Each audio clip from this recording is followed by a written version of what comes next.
Hello, I'm Tara Brabazon. I'm the Dean of Graduate Research at Flinders University, and welcome to Vlog 67, Altmetrics. Now, I've been working on this vlog for about a year. Altmetrics is important, but I've just been waiting for a little bit more refereed literature to be able to shape the case and shape the argument for you today. But I think now is the right time because the University of Melbourne and the University of Western Australia have released briefing packages for their PhD students about altmetrics. So in the vlog this week, I'm going to talk about what is altmetrics, and how you can use it in your career today and your career going forward to enable impact. And yes, impact matters here. We live in an historic moment in higher education and indeed beyond where impact matters. There is an understanding, I think, that citations confront a series of challenges. At the very least, citations on our research are lagged. So it's very difficult in real time to determine what is going on in terms of our research audiences. And Altmetrics gives us some sense of not only dissemination, but who is reading our research and perhaps what they are getting out of it. So it's quite valuable. So let's start with some definitions. Altmetrics began in 2010 and it stands for Alternative Metrics. It applies not only to refereed articles, but to data sets, research code, people, books, videos. So this is quite significant. A lot of traditional citations quite rightly were critiqued because they tended to operate best in the harder end of the sciences and also engineering, computer science in particular, whereas Altmetrics operates very effectively through all the disciplines, including scholarly monographs, including books. So that's important for all the humanities and theoretical social scientists out there.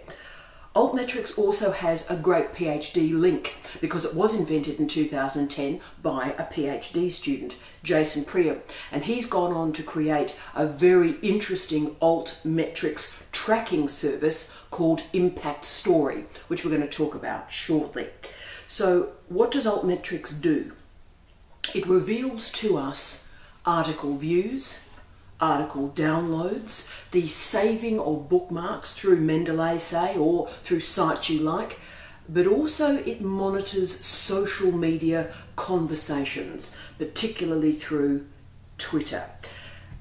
All metrics are always controversial. There's always the notion that, oh look, why are we doing this? It misses a whole series of our influence and our audiences, and all of that is right. All of that is correct.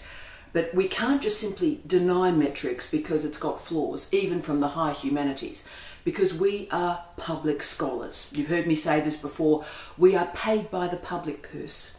So therefore we have a responsibility to show how that public money is being used and its influence and, yes, its impact.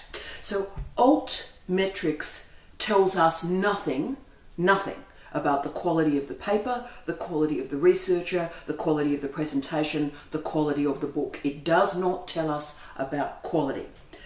But what it does do is provide a strategy, a mechanism, a way, an apparatus for us to monitor and track the thousands of conversations that are being enacted about research, particularly in social media. It is a way to track who is discussing our work online and how it is being used. Incredibly valuable. Also, I think Altmetrics extends our international view about what impact actually is. So I think this is great. Impact in different national systems of research management, impact itself tends to be very narrowly defined. Altmetrics, through its mechanisms, through its algorithms, is allowing us to broaden out what impact is because it's changing how we can measure and assess it. And I think that's incredibly valuable. Altmetrics is one of many types of filters that exist in research, particularly for refereed articles.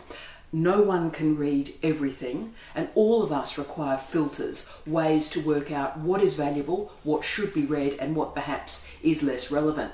And what Altmetrics does, and I found this incredibly useful in some disciplines, particularly information management, information science, information literacy, is it allows us to work out the hot topics, the hot issues, the clustering of debates, and that enables us to read that hot and interesting area and think about how our work can respond to it. So that's quite useful.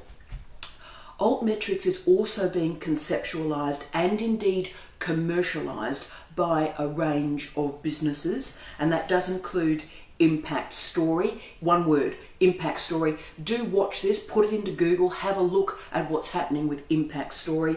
It is a web-based application with the primary goal of increasing the accessibility but also the access to research. So it has a good dissemination strategy to try and allow open access and open discussion of research, and that's terrific. What they particularly do, that is Impact Story, is that they aggregate information from Mendeley and Twitter in particular. That algorithm will probably broaden out, but at the moment it is really strongly based and skewed to Mendeley and to Twitter. Impact Story, I think, is the one to watch in terms of these tracking services. It is open access, and I think it will have a role going forward. That's what I've been watching for the last year to see if I could just say Impact Story looks like it's the one, and I think it is probably the tracking service to watch. But a whole series of different commercial publishers are doing their own thing. Yes, it's Nature, yes, it's Elsevier, yes, it is, for example, Taylor and Francis. So a whole series of really top-end commercial publishers are monitoring downloads and citations of articles and reporting that as Altmetric on their websites. Some journals are also taking this seriously, and in fact, before Altmetrics existed, the Journal of Medical Internet Research, a fascinating journal, can I say, I've always enjoyed it, but the Journal of Medical Internet Research has been counting the number of Twitter mentions and discussions since 2008. So that's going to provide a really powerful longitudinal data set to evaluate digital impact and perhaps how it works against analog impact. Altmetrics is now, particularly in North America, that is the United States and Canada, being considered in appointment processes and also in promotional reviews. The Altmetric donut is increasingly becoming the industry standard. So if we are interested to see how an article travels or the impact of a person, the Altmetric donut is becoming the way in which that's assessed. PlumX is also a competitor in that sphere, but it seems to me from my research in the last year that PlumX is being used by institutions and the donut is particularly being deployed by individuals. We'll see what happens going forward. The University of Pittsburgh is also really experimenting with institution-wide Altmetrics. Other universities will follow, but will monitor particularly Pittsburgh because they got in there first and they're starting to get some interesting longitudinal data. Importantly, I need to say this as I always do to you all, Altmetrics, like all metrics, can be gamed. Remember, there is nothing in Altmetrics or any metric that determines the quality of the publication, and the problem we've got in all metrics is that bad research is heavily cited. Remember, I called this the Mark Prensky effect. He developed digital natives a decade and a half ago. He was completely wrong. So people like me continued to cite him throughout the last decade and a half to show how completely wrong he was. So really bad research tends to get cited as well. So why this matters to you, to PhD students and to early career researchers. Right. It is important because it is an act of disintermediation. That means it is a great leveler. Altmetrics can work just as effectively for a PhD student as an international professor. So to try and get yourself a bit of visibility, Altmetrics is a great strategy to do that. And yes, you'll also be able to monitor and watch how people are using your work and which bits of your research have the most traction, the most currency, That's quite important. So what I want you to do, if you so choose, if you think this is something that is of interest to you, you can start to develop your Altmetric profile today. This is how you do it. This is how you get maximum bang for your buck in the minimum time. Firstly, comment on other people's blogs. Don't just repost it, move it through Twitter. Start to offer direct commentary on blogs. That is counted. In Twitter, follow influential people.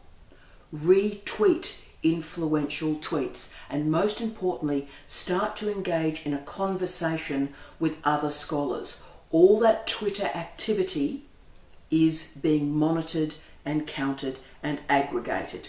Importantly too, if you do have a blog, and we have wonderful students out there that have a blog, don't just talk about yourself, look at me, look at me, look at me. Some of the most successfully cited blogs refer to other people's work, and start to link to them, talk about it on Twitter as well. Start to really connect up and triangulate your social media profile.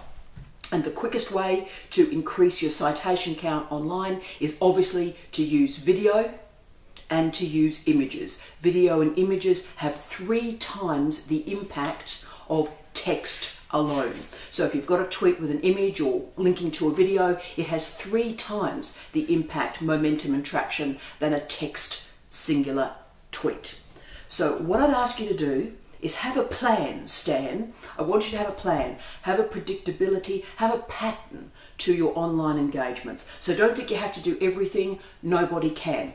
But you might like to decide, you know what, every single day I will send a tweet, or I will retweet, or I will engage in a conversation. Once a week I might construct a blog or a podcast or a video. Just be predictable in your interactions. What you need to do, if you can, is build up a network, a matrix of interested and interesting people around your research. And Altmetrics now has the algorithm to be able to count and assess that. So this is big. It's going to be bigger. As always, I wish you love, light, and peace. Tea out.